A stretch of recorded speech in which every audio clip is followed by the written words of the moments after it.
Salut à toutes et à tous, j'espère que vous allez bien, bienvenue sur la chaîne Soigne ton art. Alors aujourd'hui, dans notre série consacrée à des médiations artistiques utilisées dans les thérapies par l'art, on a fait le dessin, on a fait la peinture, le conte aussi, enfin on va en faire plein d'autres.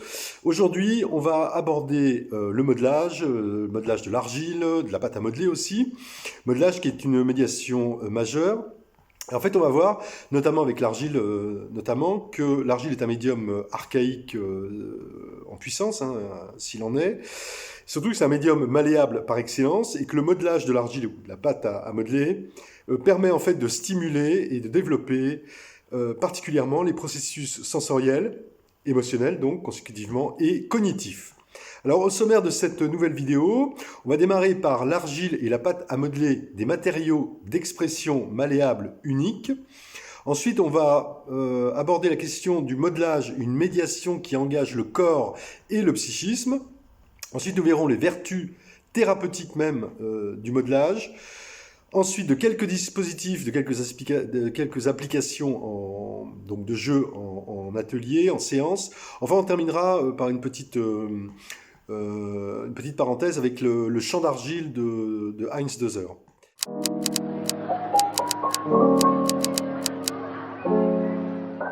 Alors en premier lieu, ce qu'on peut dire peut-être, c'est que le modelage fait certainement partie en fait des pratiques humaines les plus anciennes, puisqu'en fait le modelage ne nécessite en fait que de la terre, on s'est mélangé de la terre avec de l'eau.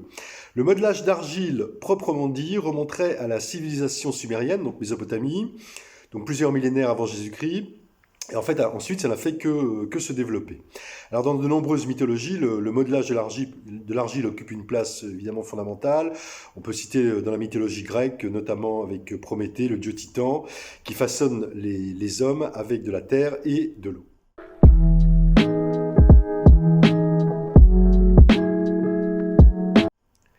Alors voyons l'argile et la pâte à modeler, des matériaux d'expression malléables uniques. Ce qu'on peut dire, c'est que dans le champ des thérapies par l'art, la médiation modelage en fait est proposée soit avec de l'argile, soit avec de la pâte à modeler. Alors la pâte à modeler est plutôt pas à destination d'enfants, encore que ça peut très bien se faire aussi avec des adultes. Dans tous les cas, ce qu'on peut dire, c'est que l'argile, à l'instar de la pâte à modeler, est un matériau d'expression et de création unique et qui présente en fait l'avantage, surtout d'être un médium malléable par excellence, avec un pouvoir de transformation indéfini, ce qui permet de remettre en mouvement à la fois le corps et le psychisme, mais aussi donc de relier ou de rétablir en fait un contact entre les deux. Alors si on s'appuie à nouveau sur les travaux du psychanalyste René Roussillon, qui a repris et développé les travaux de Marion Milner avant, Marion Milner, là je vous renvoie à la vidéo qu'on a faite sur elle, peintre et psychanalyste. En fait, ce qu'on peut dire, ce qu'ils ont mis en évidence, c'est que de par leur qualité sensorielle, l'argile en fait et la pâte à modeler correspondent au médium malléable par excellence. Alors l'argile dans une moindre mesure, car elle a besoin d'eau pour ne pas se figer. Cependant, dans les deux cas, en fait, ce qu'on peut dire, c'est que dans les deux cas, et l'argile et la pâte à modeler incarnent le mieux, pour paraphraser René Roussillon, en fait, incarne le mieux en fait l'ensemble des conditions, ce qu'il appelle d'un objet pour symboliser, voire d'un objet qui symbolise la symbolisation.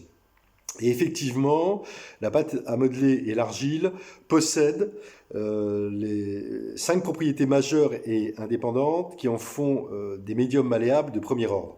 Elles sont indestructibles, une extrême sensibilité, une indéfinie transformation, une inconditionnelle disponibilité et d'une certaine façon une vie propre.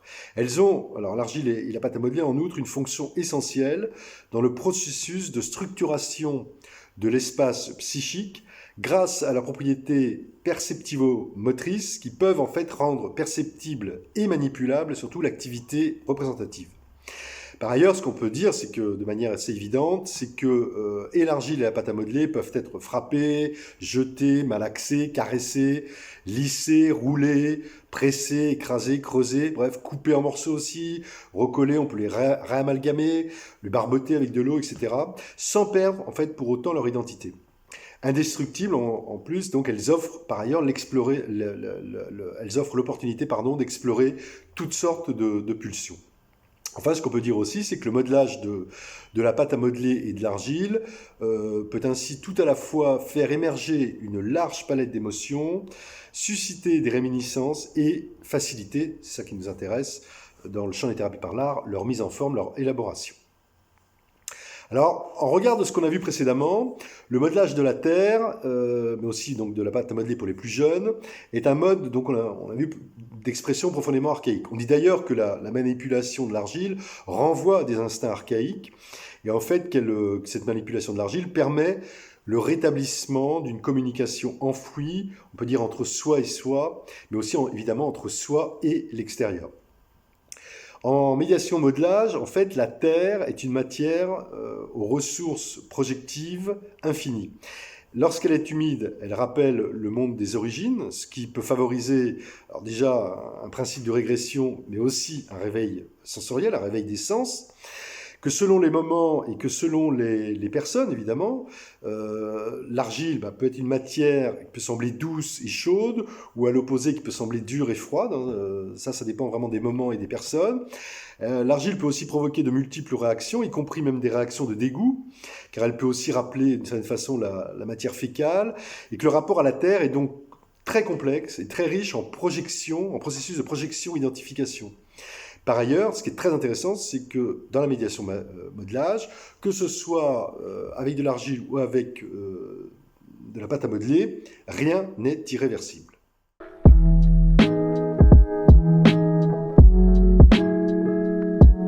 Alors le modelage, une médiation qui engage le corps et le psychisme.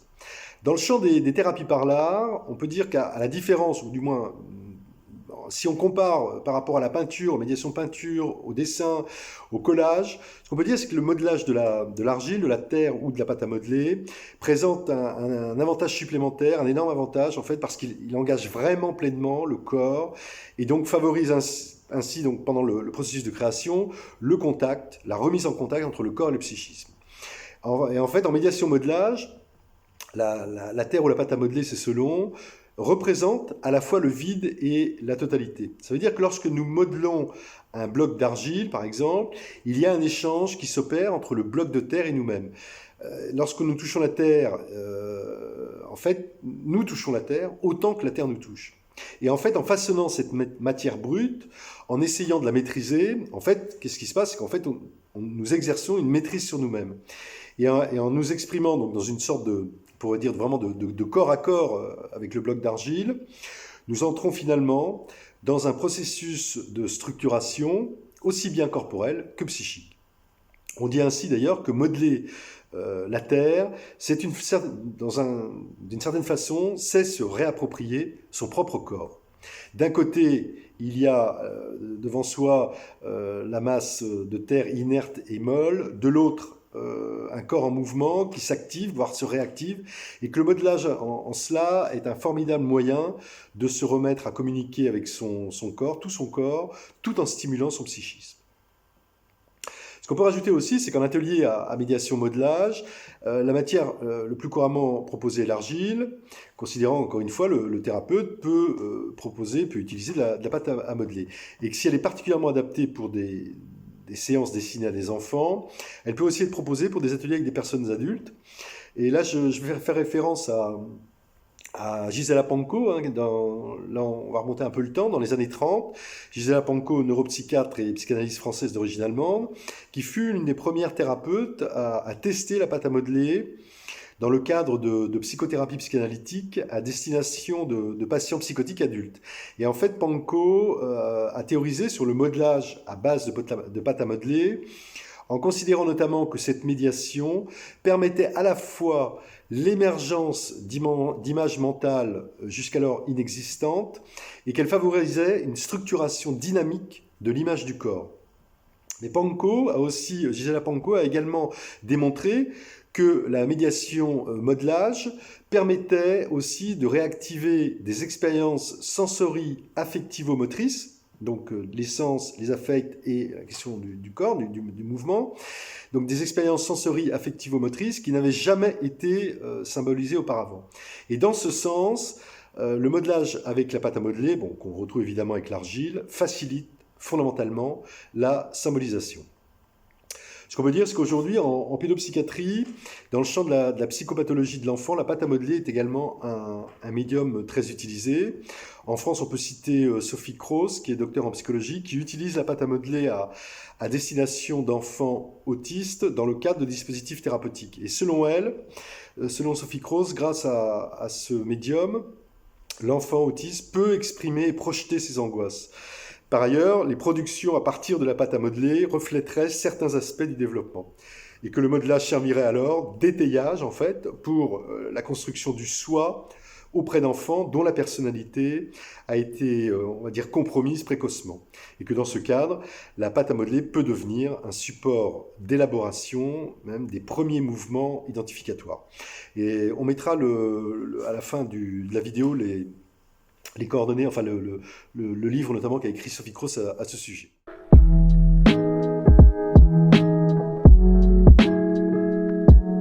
Alors voyons maintenant les vertus thérapeutiques du modelage de l'argile et ou de la pâte à modeler. Ce qu'on peut dire, c'est que, outre le fait que le modelage favorise le processus de symbolisation, comme on l'a vu, dans le champ des thérapies par l'art, le modelage de l'argile ou de la pâte à modeler présente plusieurs caractéristiques thérapeutiques majeures. Alors on va les voir une par une rapidement. Alors ce qu'on peut dire, c'est que d'abord, en fait, le modelage permet de stimuler, on l'a déjà vu un peu, le processus sensoriel.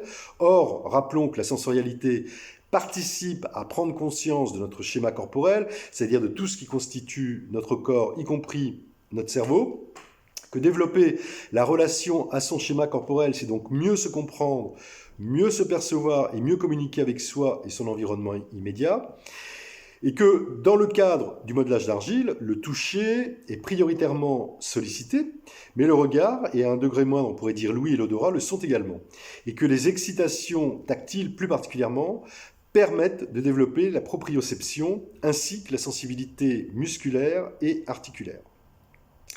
Ce qu'on peut dire également, autre caractéristique thérapeutique majeure avec le modelage de l'argile ou de la pâte à modeler, c'est que ça permet de dynamiser le processus émotionnel, puisque prioritairement dynamise le processus, permet de dynamiser le processus sensoriel, donc de fait, conséquemment, il y a une dynamisation du processus émotionnel, à savoir qu'en jouant avec la matière, avec la terre, en la triturant de toutes les manières possibles et en fait en l'explorant physiquement, en fait, les personnes accompagnées stimulent de fait leur processus émotionnel. Et qu'au contact de la terre, on peut exprimer une large palette d'affects et d'émotions qui peuvent être par ailleurs très contrastées. Ça peut aller de la joie, de la colère, du dégoût, de la curiosité, de la rage, etc.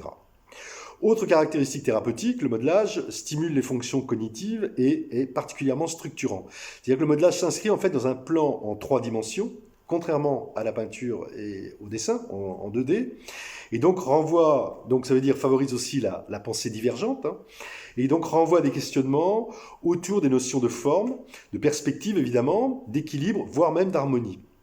Et que quand on fait du modelage, ça nous oblige en fait à chercher de fait des solutions, des idées. Donc ça sollicite encore une fois aussi bien la pensée convergente que la pensée divergente, ce qui est optimal pour stimuler la créativité. Autre caractéristique thérapeutique fondamentale, le modelage favorise les processus également de distanciation et d'objectivation, à savoir que dans l'acte de modeler, les gestes sont signifiants, ils font émerger instantanément une représentation des émotions pendant l'instant présent, ce qui peut permettre aux personnes accompagnées de travailler sur leurs conflits et donc d'essayer de se transformer. Le modelage permet aussi de contenir, et ça c'est une grande vertu thérapeutique, de contenir et de définir en fait les limites entre l'intérieur et l'extérieur.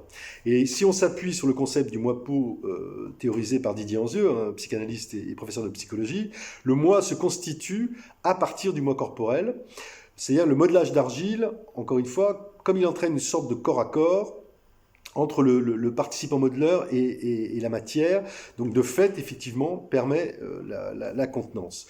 Par ailleurs, ce qu'on peut dire, c'est que les 2 couches qui enveloppent le psychisme, le par-excitation externe et le moi-peau, qui est interne, sont donc sollicitées quand on fait du modelage, et que le modelage permet ainsi de reprendre conscience des limites entre le dedans et le dehors.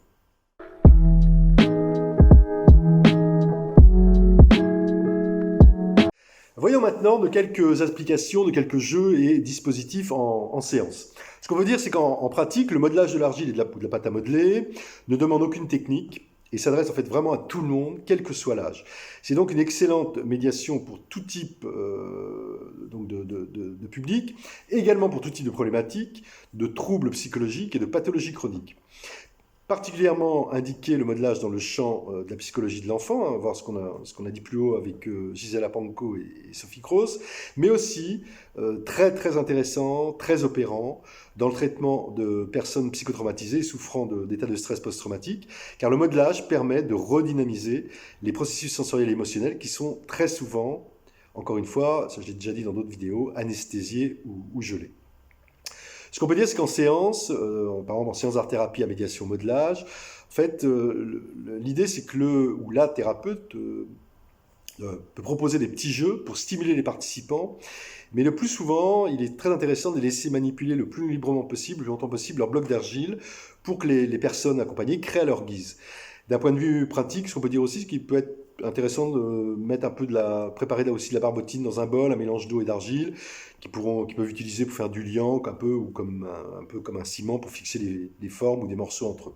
Alors quelques exemples de dispositifs, il y a moi, ce que j'appelle le modelage, exemple de dispositif modelage et lâcher prise, par exemple modeler les yeux fermés, modeler en plaçant le bloc d'argile par exemple dans un sac plastique.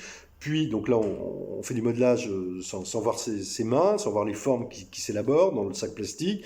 Quand on a, après plusieurs minutes, 5, 10 minutes, 15 minutes, pourquoi pas, on sort ce qui a été, l'idée c'est de sortir ce qui a été modelé dans le sac plastique, et là, de continuer de développer ce qui a été commencé dans le sac plastique, mais là, cette fois, les yeux ouverts. On peut également jouer en s'amusant à modeler uniquement avec les pouces, par exemple, ou avec deux doigts, par exemple, avec les deux doigts, avec l'index ou le majeur. On peut aussi modeler avec les deux poings, avec les poings fermés, modeler aussi avec les coudes, par exemple, modeler avec les pieds, etc.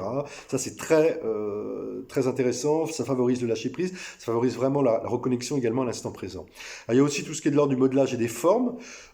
Par exemple, proposer aux personnes accompagnées de modeler des formes simples, cube, pyramide, boule, carré, etc. Le modelage aussi renvoie à la notion d'empreinte. Hein. Ça peut être de modeler, par exemple, un cube, une forme... une sorte de rond, enfin, pour ensuite réaliser des empreintes sur chacune des faces.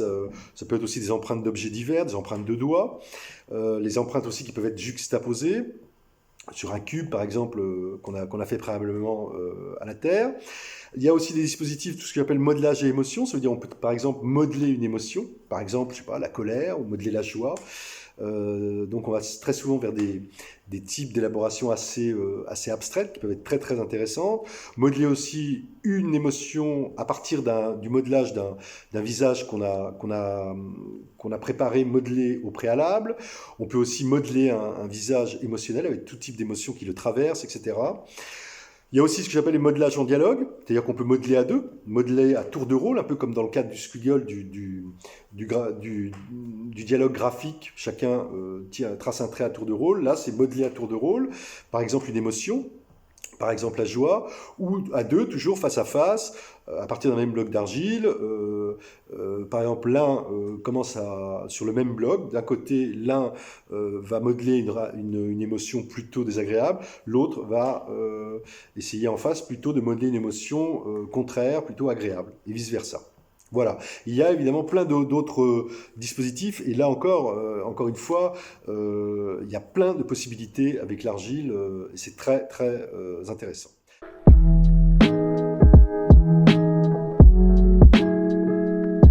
Alors pour finir cette vidéo, il m'a semblé intéressant de parler du concept de champ d'argile, qui est d'ailleurs de Heinz Döser, le champ d'argile qui est une appellation, je crois d'ailleurs, réservée. Alors, en fait, ce qu'on peut dire, c'est que dans les années 70, Heinz Döser, c'est un professeur de psychologie allemand, il a inventé en fait ce concept de champ d'argile, concept qui puise en fait dans la psychologie analytique de Carl Gustav Jung, mais aussi dans la gestalt psychologie et thérapie. Ce qu'on peut dire, c'est que pratiquement, le champ d'argile, on mettra une photo, Voilà, c'est une caisse en bois rectangulaire posée sur une table, remplie d'un bloc d'argile d'une vingtaine de kilos, qui a un récipient rempli d'eau disposé à côté de la caisse, avec l'idée que la personne accompagnée entre en contact avec l'argile, de préférence les yeux fermés, mais pas forcément, on peut aussi garder les yeux ouverts, et qu'elle laisse en fait ses mains agir spontanément avec la terre. Il est donc fondamentalement question dans ce dispositif de laisser faire en fait pendant l'instant présent, considérant qu'il y a un thérapeute qui accompagne la personne, mais fondamentalement la seule consigne, c'est de laisser faire les mains selon ses désirs, ses besoins, ses impulsions pendant l'instant présent. La séance dure, ça peut durer à peu près de l'ordre de 30 à 50 voire 60 minutes, donc 1 heure, jusqu'au moment où que la personne accompagnée sente par elle-même qu'elle est arrivée un peu au bout du processus. Il faut voir, c'est que le chant d'argile n'est pas une activité d'expression artistique, mais c'est vraiment un travail plutôt axé, un travail de développement personnel plutôt spécifique, vraiment basé, c'est comme ça que Deuser l'a conceptualisé en fait basé sur l'analyse du contact et surtout de l'haptique, ce qu'on appelle la science du toucher, c'est-à-dire par analogie avec l'acoustique ou l'optique, et l'haptique en fait qui englobe le toucher, les phénomènes kinesthésiques, à savoir la perception du corps dans l'environnement. Et qu'à partir de la notion de l'haptique, Deuser a ainsi observé en fait que la perception sensorielle d'un objet touché est très souvent liée à la manière dont les mains le touchent, et que le mouvement des mains pour le toucher est déterminé par le vécu aussi de celui ou de celle qui touche, ainsi que par son histoire. En touchant, voire en se laissant toucher, on peut ainsi rencontrer sa propre histoire, son passé, son vécu relationnel pendant le moment présent. Voilà.